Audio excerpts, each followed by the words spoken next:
Hello students, आज आपण बघूया की मार्केटिंग कोणत्या पद्धतीने केलं जातं आणि त्यात एक जी सिस्टम आहे मार्केटिंग इन्फॉर्मेशन सिस्टम ती आपल्याला आज शिकायची आहे. आत्तापर्यंत आपण पाहिलं आहे की मार्केटिंग कसं केलं जातं किंवा आपण हे सुद्धा पाहिलं आहे की मार्केटिंग रिसर्च कशी केली जाते.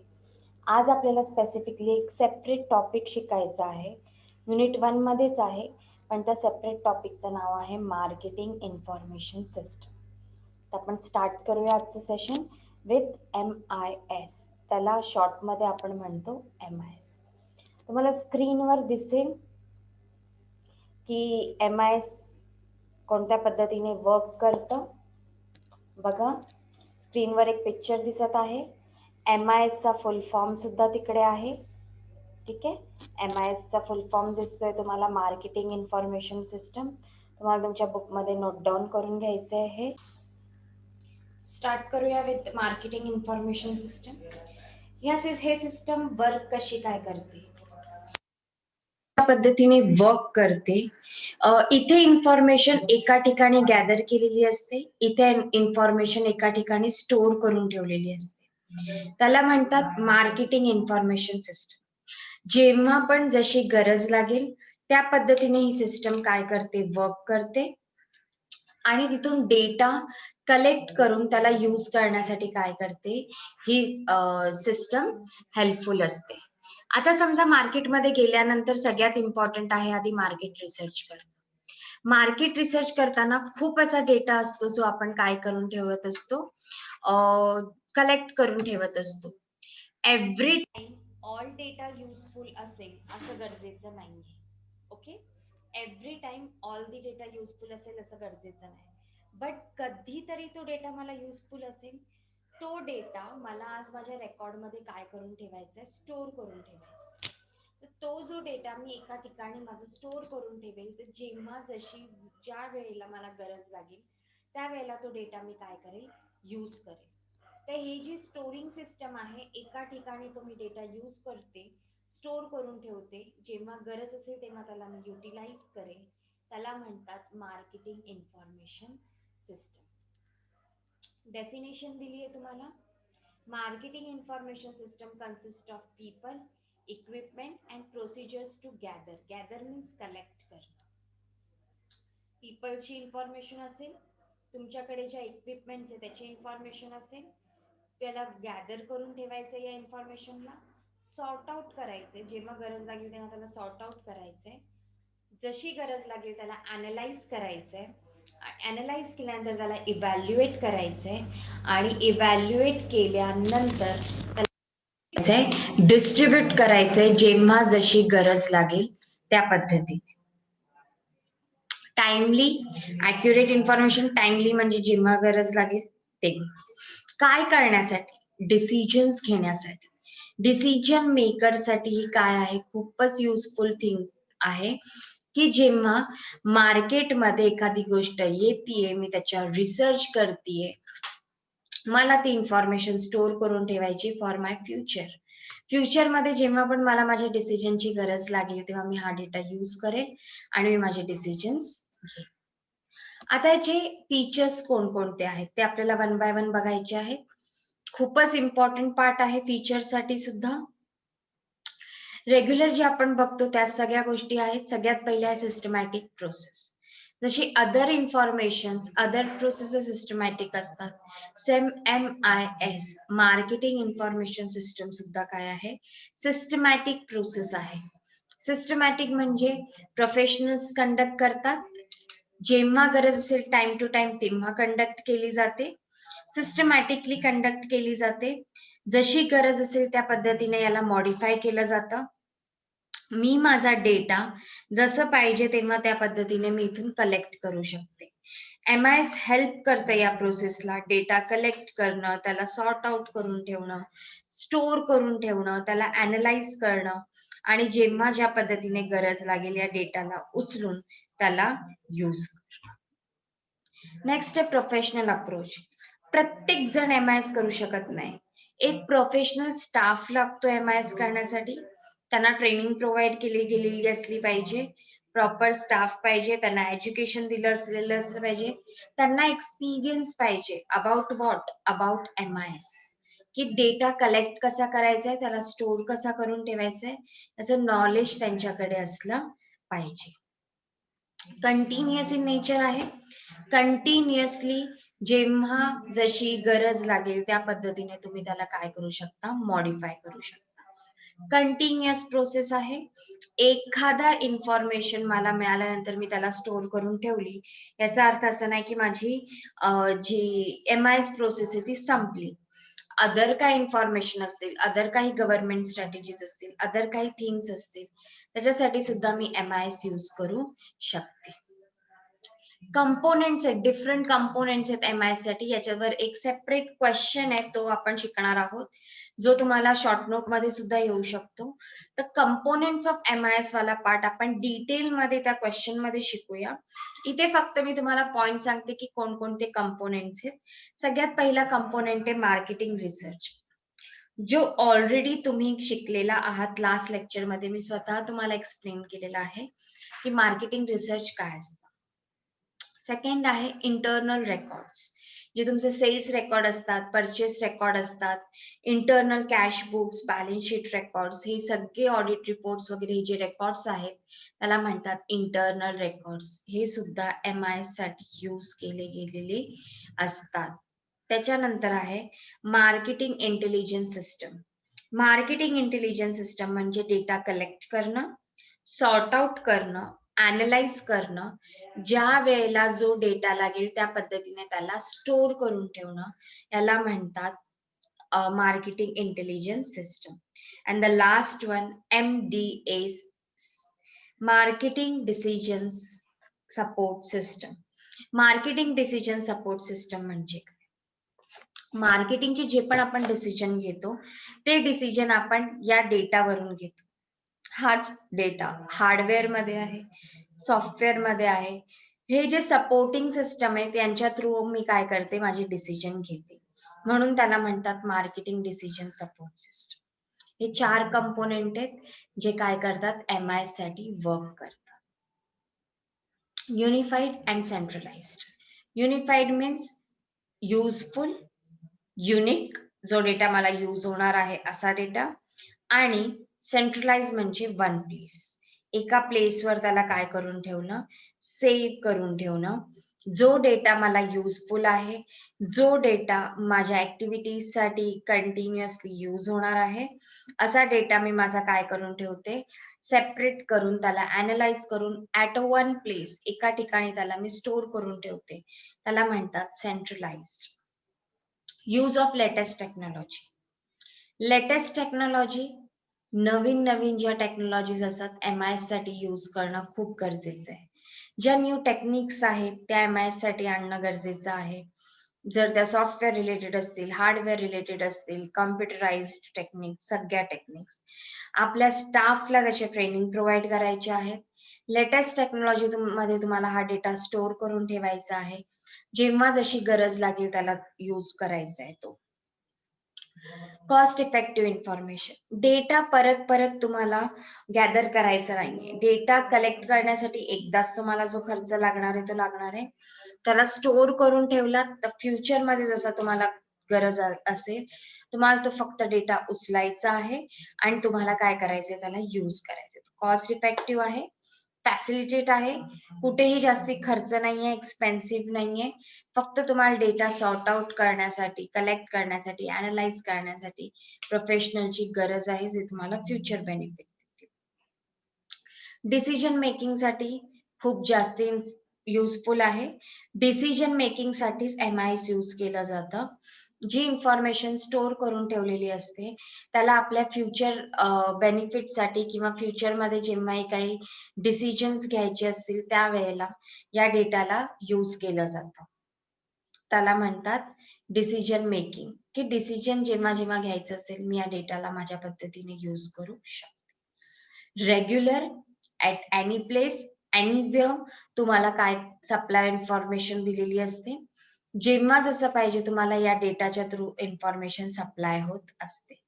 टाइम टू टाइम प्रॉपरली याच्या थ्रू काय होते, इन्फॉर्मेशन सप्लाय होते रेग्युलरली. तुम्हाला जेव्हा जशी काय गरज असेल related to your question or related to your problem. Then future oriented. हे जे तुम्ही कलेक्ट करता डेटा, हा कधी प्रेझेंट पर्पज साठी ओनली कलेक्ट केला जात नाही. तुम्ही जी इन्फॉर्मेशन गॅदर करता ती मोस्ट ऑफ फ्युचरसाठी गॅदर केली जाते. फ्युचरमध्ये जेव्हा जशी कुठे गरज लागेल, माझे जसे प्रॉब्लेम्स असतील तो डेटा उचलायचा रिलेटेड टू प्रॉब्लेम, त्याला सॉर्ट आउट करायचा, ॲनलाइज करायचा, स्टडी करायचा आणि मी माझे जे फ्युचरचे प्रॉब्लेम असतील ते सॉर्ट आउट करू शकते या MIS मुळे. तर फ्युचर ओरिएंटेड आहे, फ्युचर पर्पजने MIS केलं जातं. जो कंपोनेंट ऑफ MIS वाला पार्ट होता, जो मी सांगितला तुम्हाला एक सेपरेट क्वेश्चन आहे, तो क्वेश्चन इथे आहे तुमचा.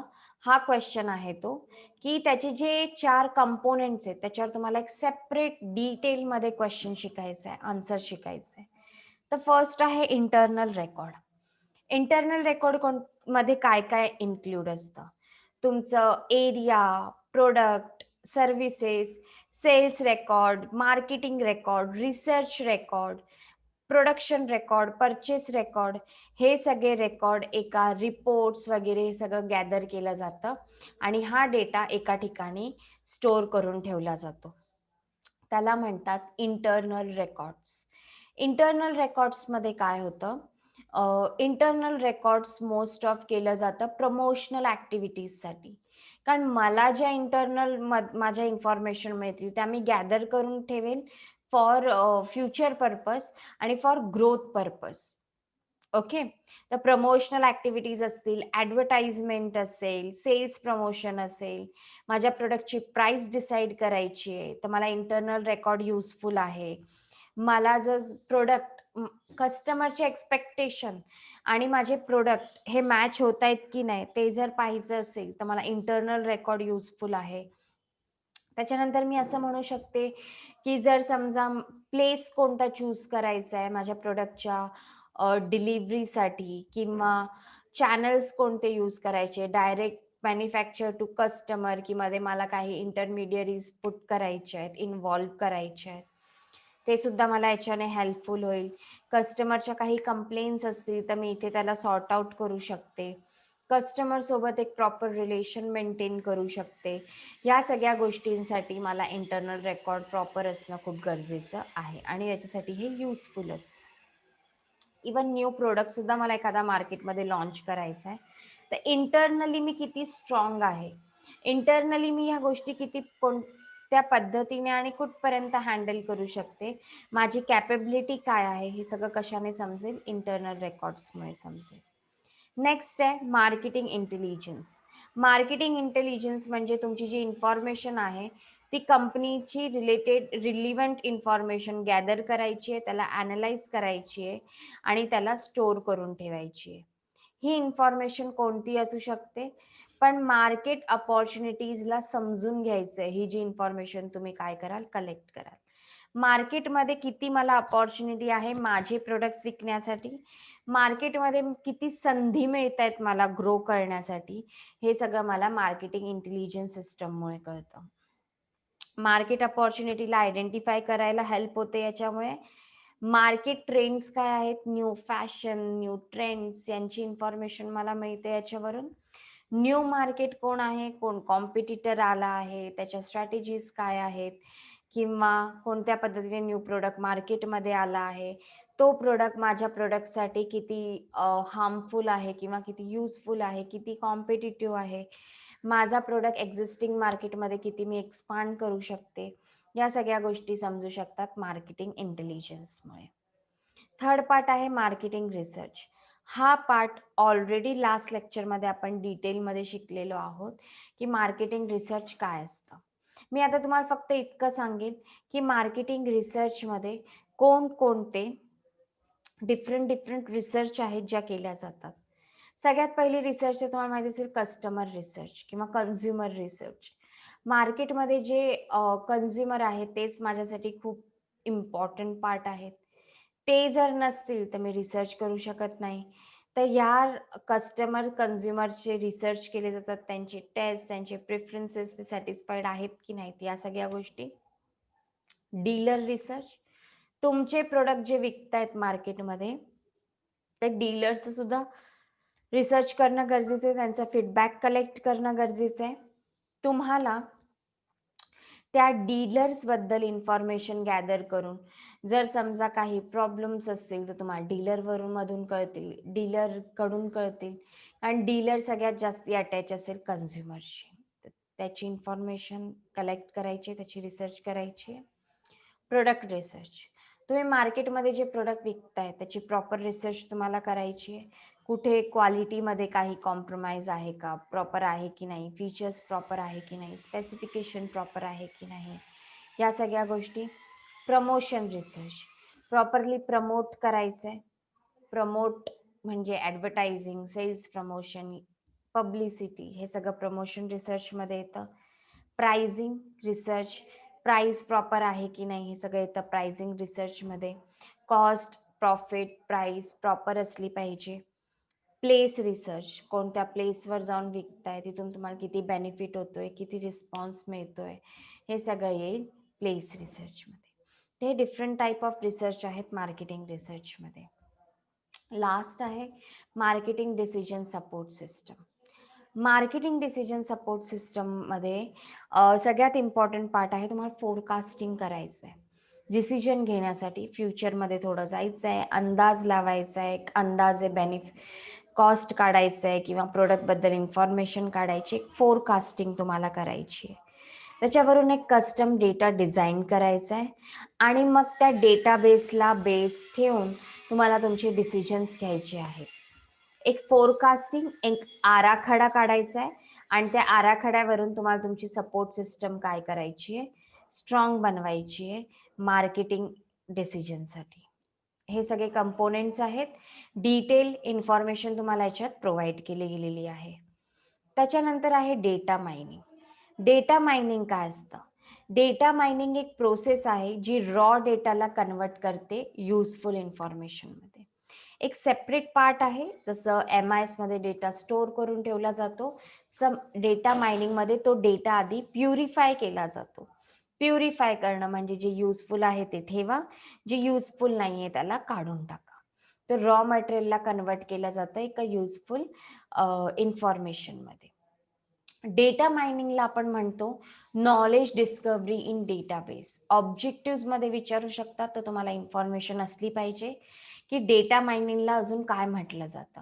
तर डेटा मायनिंगला म्हटलं जातं knowledge discovery in database, which is the process of discovering interesting and useful patterns and relationship in large volume of data.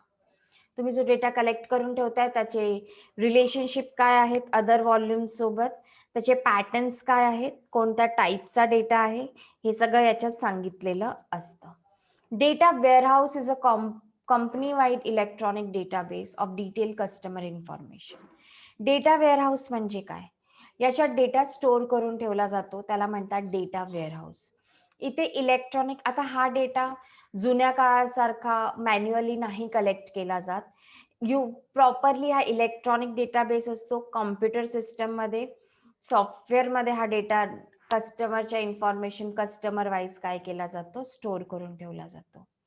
The purpose of data warehouse is gather information is to store it central location for easy access. Different side collect नाही, different side save नाही केला जात.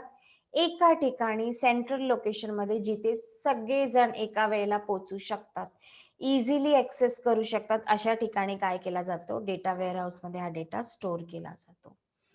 The mind data. Mind data म्हणजे जो useful data आहे तो utilise केला जातो व्हेरियस डिसिजनसाठी. ते वेगवेगळे डिसिजन्स कोणते आहेत, मग ते प्रोडक्ट रिलेटेड असो, प्रमोशन रिलेटेड असो, डिझाईन रिलेटेड असो, डिस्ट्रीब्युशन रिलेटेड असो, कोणत्याही रिलेटेड असो, जो डेटा मला युजफुल आहे तो माझा डेटा मी घेईल आणि त्याला त्या थिंगसाठी मी काय करेल, युटिलाइज करेल.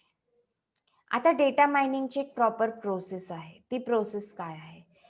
डिटेल प्रोसेस नाहीये, सिंगल जस्ट स्टेटमेंट वाईज ही प्रोसेस आहे. एक लाईन मध्ये एक्सप्लेनेशन आहे त्याचं.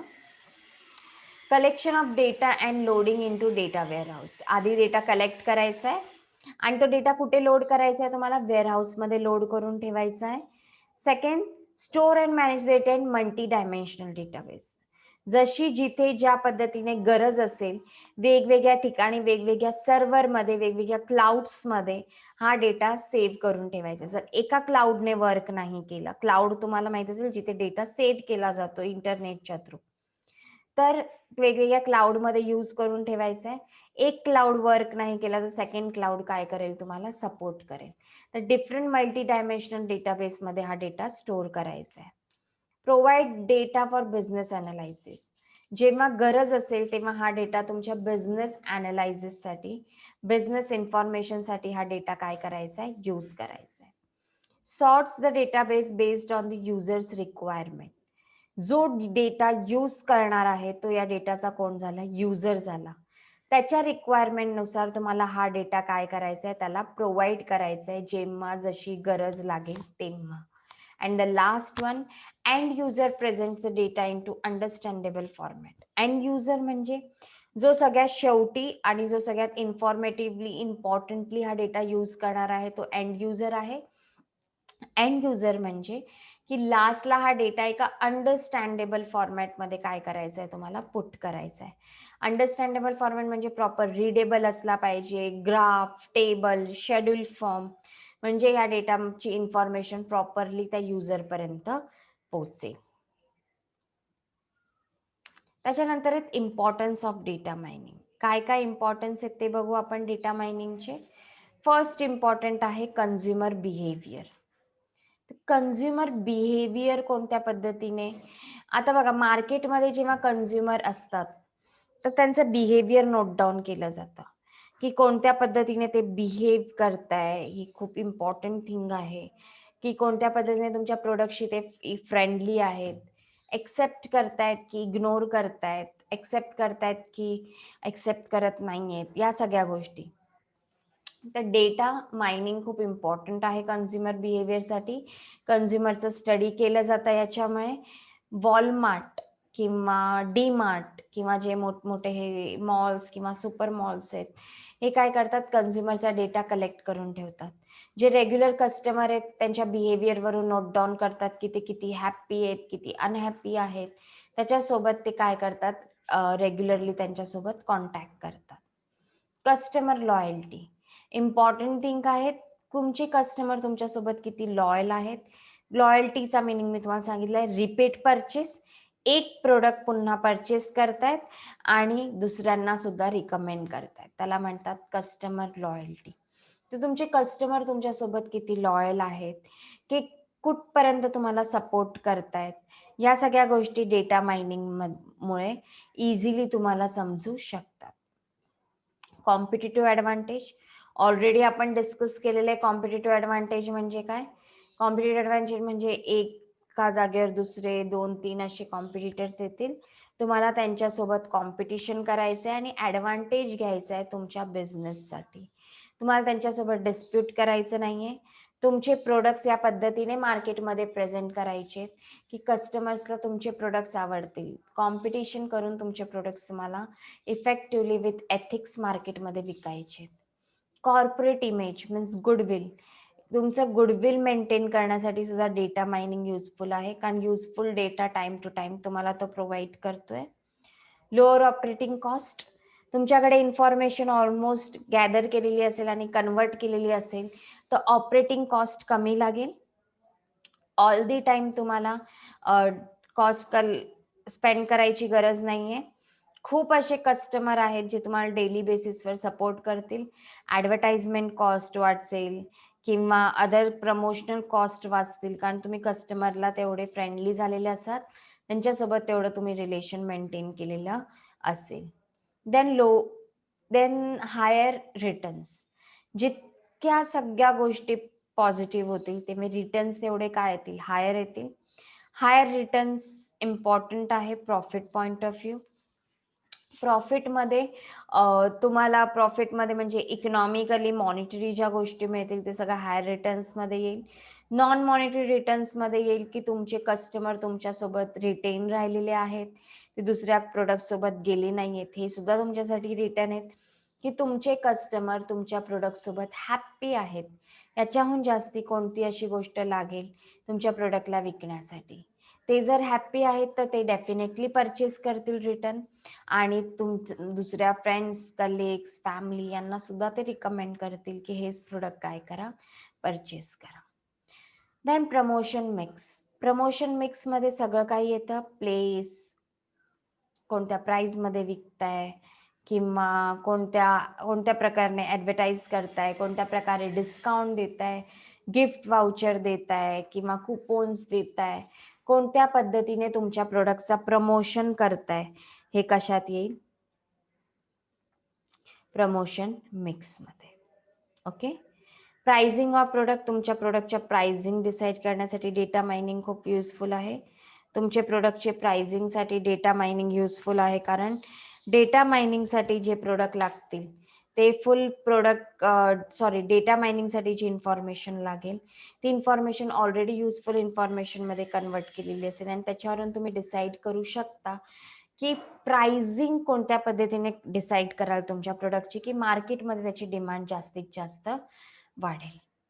And the next one is distribution strategy. कुठे, कोणत्या पद्धतीने, कोणत्या कस्टमरला, कोणत्या प्लेसवर, कोणत्या पद्धतीने डिस्ट्रीब्यूट करायचे तुमचे प्रोडक्ट, हे सुद्धा डेटा मायनिंगमुळे कळतं. कारण डेटा मायनिंगमध्ये एक गोष्ट ही समजते की युजफुल आणि बेनिफिशियल काय आहे. जे बेनिफिशियल आहे त्याला अडॉप्ट कराल, जे बेनिफिशियल नाही आहे त्याला रिजेक्ट कराल. And the last, improved services to customer. तुमच्या ज्या सर्व्हिसेस आहेत, कस्टमर तुमच्यासोबत किती लॉयल आहे ते याच्यावरून कळतं, आणि ते कस्टमरला रिटेन ठेवण्यासाठी, तुमच्याकडे फिक्स ठेवण्यासाठी तुम्हाला तुमच्या सर्व्हिसेस इम्प्रूव्ह करायच्या आहेत. इम्प्रूव्ह म्हणजे बेस्ट सर्व्हिस प्रोव्हाइड करा. जशी जेव्हा ज्या पद्धतीने गरज लागेल त्या पद्धतीने तुम्ही त्यांना ती सर्व्हिसेस काय करा, प्रोव्हाइड करा. त्यांना हेल्प करा, टाइम टू टाइम त्यांना सर्व्हिस द्या. या पद्धतीने तुम्ही तुमच्या सर्व्हिस काय करू शकता, टॉप लेवलवर घेऊन जाऊन इम्प्रूव्ह करू शकता. तर या पद्धतीने आज आपण पाहिलं MIS काय असतं, डिफरंट कंपोनेंट्स काय आहेत, MIS चे प्रोसिजर्स काय आहेत, इम्पॉर्टन्स काय, डेटा मायनिंग काय, डेटा मायनिंगचे इम्पॉर्टन्स काय, त्याची प्रोसेस काय. नेक्स्ट पार्ट आहे आपला कन्झ्युमर बिहेवियर. कन्झ्युमर बिहेवियर म्हणजे काय? कन्झ्युमर बिहेवियर खूप इम्पॉर्टंट आणि इंटरेस्टिंग पार्ट आहे, जो आपण माझ्या नेक्स्ट लेक्चरमध्ये बघणार आहोत. आज आपण 2 टॉपिक शिकलोय, MIS आणि डेटा मायनिंग. हे 2 टॉपिक तुम्हाला रिवाइज करायचे. बुक्स असतील तर रीड करा, नसतील तर एक्सप्लेनेशन पुन्हा पुन्हा ऐका. तुम्हाला हे एक्सप्लेनेशन एक्झाममध्ये लिहायचं आहे. बुकिश नॉलेज घेऊन लिहिण्यापेक्षा समजून जर त्याला प्रेझेंट केलं एक्झाममध्ये तर खूपच चांगली गोष्ट आहे. त्याच्यामुळे जितकं पॉसिबल असेल समजून घ्या. जितकं पॉसिबल असेल तुम्ही तुमच्या लेवलला तिथपर्यंत घेऊन जा की तुम्हाला ईच अँड एव्हरी पॉईंट समजून तुम्ही त्याला ओन वर्ड्समध्ये एक्सप्लेन करू शकता. नेक्स्ट लेक्चरमध्ये आपण शिकणार आहोत कन्झ्युमर बिहेवियर काय असतं, डिफरंट टाइप्स ऑफ फीचर्स काय असतात कन्झ्युमरचे, फॅक्टर्स कोणकोणते असतात जे कन्झ्युमरला काय करतात, अफेक्ट करतात, आणि ते फॅक्टर्स तुम्हाला सेपरेट शिकायचे. हे सेपरेट फॅक्टर शिकायचे आणि लास्टला शिकायचं आहे मार्केट सेगमेंटेशन. तर हा वाला पार्ट आपण नेक्स्ट लेक्चरमध्ये कंटिन्यू करूया. खूपच इंटरेस्टिंग पार्ट आहे. तुम्ही जे मार्केटमध्ये डे टू डे बघता त्याच्याशी रिलेटेड आहे. तर नेक्स्ट लेक्चर, नेक्स्ट व्हिडिओमध्ये आपण हा पार्ट आपला कंटिन्यू करू, आणि नेक्स्ट लेक्चरमध्ये आपण हे सुद्धा बघूया की मार्केट सेगमेंटेशन म्हणजे काय असतं, मार्केट सेगमेंटेशन कोणत्या पद्धतीने केलं जातं, आणि कोणकोणते असे थिंग्स आहेत जे तुम्ही मार्केटमध्ये बघता आणि ते मार्केट सेगमेंटेशन आहे ते तुम्हाला त्या दिवशी समजतील. कारण आतापर्यंत आपल्याला माहिती नाहीये मार्केट सेगमेंटेशन असतं काय. मार्केट सेगमेंटेशनचा मीनिंग मी तुम्हाला सांगितल्यानंतर तुम्हाला क्लिक होईल जेव्हा तुम्ही मार्केटमध्ये एंटर कराल. काय असतं मार्केट सेगमेंटेशन, कोणत्या पद्धतीने वर्क करतं मार्केट सेगमेंटेशन. कन्झ्युमर बिहेवियर, एक कन्झ्युमर और मी ॲज अ कन्झ्युमर मी मार्केटमध्ये जाऊन कोणत्या पद्धतीने बिहेव करते, या सगळ्या गोष्टी डिटेलमध्ये आपण नेक्स्ट लेक्चरमध्ये शिकणार आहोत. तर नेक्स्ट लेक्चर मिस करू नका, कनेक्टेड राहा, रिवाइज करा, एक्झाम पर्पजसाठी यूज करा व्हिडिओज. कारण हे व्हिडिओज रेकॉर्डेड याच्यासाठी आहेत की जेव्हा जशी गरज लागेल एक्झाम टायमिंगच्या 15 मिनिट्स ऑर 20 मिनिट्स आधी तुम्हाला जस्ट तुमच्या मोबाईलमध्ये क्लिक करायचंय आणि एकदा एक्सप्लेनेशन बघायचंय. रीड न करता सुद्धा एकदा एक्सप्लेनेशन पाहिलं व्हिडिओजमध्ये तर तुम्ही तुमचं जे काही अभ्यास केला असेल तो रिवाइज होईल. तुम्हाला पेपरमध्ये जस्ट तुम्हाला ते एक्सप्लेनेशन लिहून यायचे जे तुम्ही आता ऐकलं. एक्झाम पॉइंट ऑफ व्ह्यू तुमच्यासाठी हे व्हिडिओज आहेत.